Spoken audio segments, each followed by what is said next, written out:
ভাৰতীয় জনতা পাৰ্টি কলিয়াবৰ বিধানসভা সমষ্টিৰ প্ৰত্যেকজন কাৰ্যকৰ্তাৰ ব্যৱস্থাপনাত আমি আহি থকা বিধানসভা নিৰ্বাচনত কাৰ্যকৰ্তাই মোক যি সাহস প্ৰদান কৰিছে, মোক আজি প্ৰাৰ্থী হিচাপে আগবঢ়াইছে। কলিয়াবৰৰ পৰা চুকে কোণৰ পৰা আজি ৰাইজ ইয়াত উপস্থিত হৈছেহি আমাক আশীষ প্ৰদান কৰিবৰ কাৰণে। আমি সকলো ৰাইজক নিমন্ত্ৰণ কৰিছিলোঁ যাতে অহা কাইলৈ মই মনোনয়ন পত্ৰ দাখিল কৰিবলৈ যাম।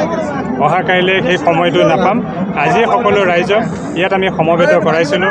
সকলো ৰাইজৰ পৰা আমি আশীৰ্বাদ বিচাৰিলোঁ আৰু আপোনালোকে প্ৰত্যক্ষ কৰিছে হাজাৰ হাজাৰ কলিয়াবৰীয়া ৰাইজে আজি ইয়াত আহি পেলাই আমাক আশীষ প্ৰদান কৰিছে। আৰু আমি সংকল্পও লৈছোঁ আহি থকা বিধানসভা নিৰ্বাচনত এইবাৰ এই ভয় ভাবুকি অপশাসন আৰু এই যি ন্যায় অন্যায়ৰ যি যুঁজ আমি ন্যায়ক প্ৰতিষ্ঠা কৰিবৰ কাৰণে আমি সংকল্পবদ্ধ হৈছোঁ। ইয়াতে সমগ্ৰ কলিয়াবৰীয়া ৰাইজে আমাক আজি ইয়াত আশীষ প্ৰদান কৰিছে আৰু আহি থকা দিনত স্বতঃস্ফূৰ্তভাৱে ৰাইজ ওলাই আহিছে। গাঁৱে ভূঞে যেতিয়া আমি যেতিয়া মিটিং সভা কৰিছিলোঁ, সকলোখিনিয়ে কৈছে যে বিজেপিৰ এজন বিধায়ক লাগে কলিয়াবৰত। কেশৱ মহন্ত আৰু অসম গণ পৰিষদ দলত মানুহৰ আৰু আস্থা নোহোৱা হৈছে। গতিকে আমি বিজেপিৰ বিধায়ক পাবৰ কাৰণে প্ৰাৰ্থী পাবৰ কাৰণে আমি ৰাষ্ট্ৰীয় ৰাজ্যিক নেতৃত্বক আমি অনুৰোধ জনাইছিলোঁ।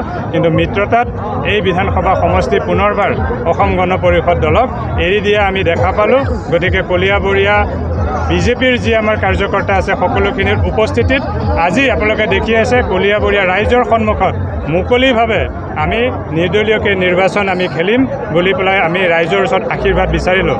আৰু আহি থকা দিনত আমি ভাৰতীয় জনতা পাৰ্টিতে থাকি আমি নিৰ্দলীয়ভাৱে নিৰ্বাচনত অৱতীৰ্ণ হ'ম। কলিয়াবৰত বিজেপিক আমি প্ৰতিষ্ঠা কৰি এই অপশাসন, দুৰ্নীতি, ভ্ৰষ্টাচাৰ ওপৰাই ন্যায় আৰু নিষ্ঠা আৰু সততা আমি ইয়াত প্ৰতিষ্ঠা কৰিম বুলি আজি আমি সংকল্পবদ্ধ হৈছোঁ। আৰু আমি দেখা পাইছোঁ, ময়ো অতি আনন্দিত আৰু সুখী হৈছোঁ যেতিয়া ৰাইজে আমাক স্বতঃস্ফূৰ্তভাৱে মৰম দিবলৈ আহিছে। আমি নিৰ্দলীয় প্ৰাৰ্থী, মই নিৰ্দলীয় প্ৰাৰ্থী যদিও ৰাইজে আমাক সমৰ্থন জনাইছে। কিয়? কাৰণ মই বিজেপিৰ হয় আৰু মোৰ বিজেপি মোৰ তেজে তেজে বৈ আছে। কালি আমি বিজয়ী হোৱাৰ পিছত আমি বাজপেয়ী ভৱনলৈকে যাম, আমি বেলেগ ক'তো নাযাওঁ। গতিকে ৰাইজে যি মৰম দিছে, আশীষ দিছে, আজি সাংবাদিক বন্ধুসকল আপোনালোকে আমাক যথেষ্ট সঁহাৰি দিছে, আমি ধন্যবাদ জনাইছোঁ। আহি থকা বিধানসভা নিৰ্বাচনত আমি বিজয় নিশ্চিত বুলি আজি আপোনালোকৰ মাজত আমি আপোনালোকক কথা দি গৈছোঁ। আমি চুকে কোণে যি এতিয়াও আঁচনিবিলাক গৈ পোৱা নাই, এতিয়াও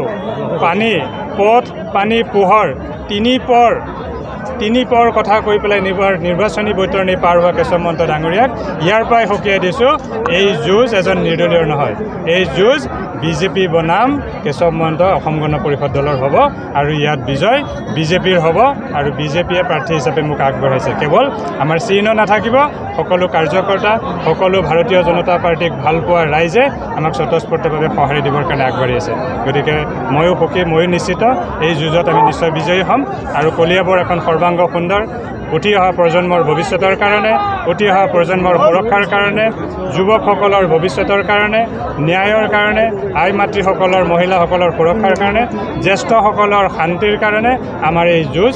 আৰু কলিয়াবৰক ঐতিহ্যমণ্ডিত কলিয়াবৰ সংস্কৃতিৰ বৰঘৰ, এই নামটো যাতে আমি অক্ষুণ্ণ ৰাখিব পাৰোঁ, আমি সাংস্কৃতিকভাৱে যি চহকী কলিয়াবৰক চিৰদিনলৈ জীয়াই ৰাখিব পাৰোঁ, কলাক্ষেত্ৰৰ জৰিয়তে আমি যাতে বৃহৎ এক অনুষ্ঠান আমি ইয়াত যাতে গঢ় দিব পাৰোঁ, যাতে উঠি অহা ল'ৰা ছোৱালী, আমাৰ সন্তানক আমাৰ সভ্যতা, সংস্কৃতি, কলা কৃষ্টি যাতে আমি চিনাকি কৰাই দিব পাৰোঁ, তেনেকুৱা এখন কলিয়াবৰ গঢ় দিব বিচাৰিছোঁ। আমি সংস্থাপনৰ কাৰণে নিবনুৱাসকলে যাতে বাহিৰত যাবলগীয়া নহয়, তেনেকুৱা এখন কলিয়াবৰ গঢ় দিব বিচাৰিছোঁ। আমি দেখা পাইছোঁ যে আজি জুট মিলৰ দৰে এটা অনুষ্ঠান তলা লাগি আছে। নতুন প্ৰতিষ্ঠানটো নকৰিলেই 20 বছৰত দায়িত্বত থকা এই বিধায়কজনে জুট মিলকো আজি তলা লগাই দিছে। আমি তেনেকুৱা 10টা আৰু যাতে প্ৰতিষ্ঠান ইয়াত গঢ় দিব পাৰোঁ, তেনেকুৱা আজি আমি সংকল্প লৈছোঁ। ইয়াৰ পৰা বাহিৰত, বেংগলোৰত, হায়দৰাবাদ, অৰুণাচলত যাতে আমি নিবনুৱা যুৱক যুৱতীসকল যাবলগীয়া নহয়, ইয়াতে সংস্থাপন পায়, তেনেকুৱা এখন কলিয়াবৰ গঢ় দিয়াৰ আমি সংকল্প লৈছোঁ। বিজেপিৰ যি অভিভাৱকে আমাক সামগ্ৰিক এই সময়ত আমাৰ লগত নাথাকিব, আমি বিশ্বাসী। আমি যিহেতু বিজেপি কৰোঁ, আমি বিজয়ী হোৱাৰ কাৰণে আমি সংকল্প লৈছোঁ। আজি মিত্ৰতাত এটা নীতি থাকে, সেই নীতিত আমাৰ জ্যেষ্ঠসকল আহিব, আমাৰ নেতৃত্বসকল আহিব। আমি ৰাইজৰ ওচৰত গৈ আছোঁ।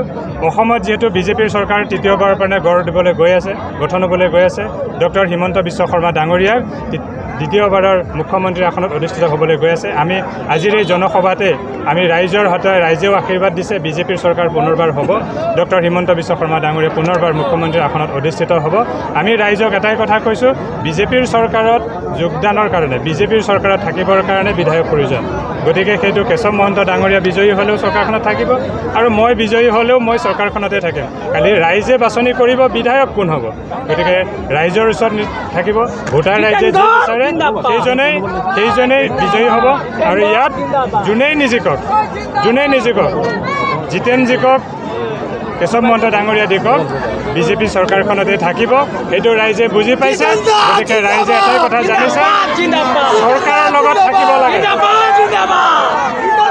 লগত থাকিব লাগে আমি চৰকাৰৰ লগত থাকিম চৰকাৰৰ হৈ আছোঁ আৰু চৰকাৰৰ হৈ বিচাৰি বিজেপিৰ এগৰাকী বিধায়ক পাম বুলি আশা পালি আছে কাৰণ এই যিজন মানুহে আজি 20 বছৰ ধৰি শাসন কৰি আছে বিগত সময়ত বিজেপি গভৰ্ণমেণ্টত 10 বছৰ ধৰি মন্ত্ৰী আজি তেখেত আমি দেখা পাইছোঁ যোৱা তেখেতে শপতনামাত 1.98 একৰ মাটি চৰকাৰী মাটি আবণ্টন লৈছে নিজৰ নামত তেনেকুৱা এজন মানুহক আৰু বাৰে বাৰে শাসনত থকাটো ৰাইজেও বিচৰা নাই আৰু জানে বিজেপি এক নীতি আৰু আদৰ্শতে প্ৰতিষ্ঠিত দল আৰু ইয়াত যিসকল কাৰ্যকৰ্তা থাকে সকলো নীতি আৰু আদৰ্শত থাকে সেইকাৰণে সকলো ৰাইজৰ বিশ্বাস আছে যে বিজেপিৰ বিধায়ক হ'লে অন্ততঃ ৰাইজৰ কাম হ'ব দুখীয়া জনগণৰ কাম হ'ব আৰু সেইকাৰণে মাধ্যম আজি মোৰ নামেৰে তেওঁলোকে বাছনি কৰিছে কেৱল নামটোহে আমাৰ ব্যৱহাৰ হ'ব মই কেৱল আগবাঢ়িছোঁ ৰাইজৰ সাহসত কাৰ্যকৰ্তাই যি মোক মনোবল দিছে তাৰে মই ব্যক্তিগতভাৱে বিধায়ক হোৱাৰ কোনো হাবিয়াস নাই কিন্তু দেখিছোঁ যুঁজত কোনোবাই আগবাঢ়ি যাবই লাগিব কোনোবাই নেতৃত্ব ল'ব লাগিব আৰু মই সেইটো সাহসেৰে আগবাঢ়িলোঁ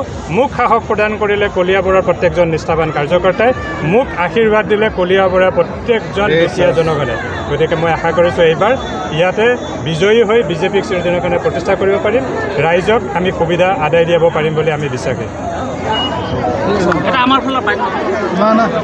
ভাৰতীয় জনতা পাৰ্টিৰ 22টা পঞ্চায়তৰ কাৰ্যকৰ্তাই কলিয়াবৰ নলতলীস্থিত এই খেলপথাৰত ৰাজহুৱা জনসভা আয়োজন কৰা হৈছিলে আজি আমাৰ এই সভাটো আপোনালোকে চাইছে এই ফিল্ডখন আজি জনসমুদ্ৰত পৰিণত হৈছে আজি কলিয়াবৰৰ 22টা পঞ্চায়তৰ গোটেই আই মাতৃসকল ৰাইজসকল আমাৰ যি জিলাৰ সাধাৰণ সম্পাদক জিলা পৰিষদৰ সদস্য জিতেনজিৎ গড় ডাঙৰীয়া তেখেতক আশীৰ্বাদ প্ৰদান কৰিবলৈ ৰাইজ আহিছে আমাৰ দৃঢ় বিশ্বাস যে এইবাৰ কলিয়াবৰত জিতেনজিৎ গড়ৰ জয় নিশ্চিত যদি এবাৰ দলে আপোনাক চিম্বল নিদিয়ে তেতিয়া কি কৰিব চাওক আমি যোৱা 2 বছৰ 3 বছৰ ধৰি আমি দলৰ ওচৰত আবেদন জনাই আছোঁ যে আমাৰ ভাৰতীয় জনতা পাৰ্টিৰ এজন ইয়াত কেণ্ডিডেট লাগে চিম্বল লাগে সেই চিম্বলত ভাৰতীয় জনতা পাৰ্টিৰ কাৰ্যকৰ্তা আৰু গোটেই কলিয়াবৰৰ ৰাইজে এবাৰ ভোট দিব বিচাৰিছে কিন্তু আমি খোজাৰ পাছতো আজিলৈকে আমাৰ দলে মিত্ৰ দলক এই চিটটো এৰি দিছে কিন্তু আমাৰ কলিয়াবৰ বিজেপিৰ কাৰ্যকৰ্তাসকলে এই সিদ্ধান্ত আমি মানি ল'ব পৰা নাই আৰু আমাৰ কাৰ্যকৰ্তাসকলে এইবাৰ এই সিদ্ধান্ত মানি নলয় আমাৰ গোটেই কাৰ্যকৰ্তাই এইবাৰ দৃঢ় সংকল্প লৈছে যে আমাৰ চিম্বল নাহিলেও আমি কিবা এটা চিম্বল নিজে লৈ ভাৰতীয় জনতা পাৰ্টিক ইয়াত আমি প্ৰতিষ্ঠা কৰিম।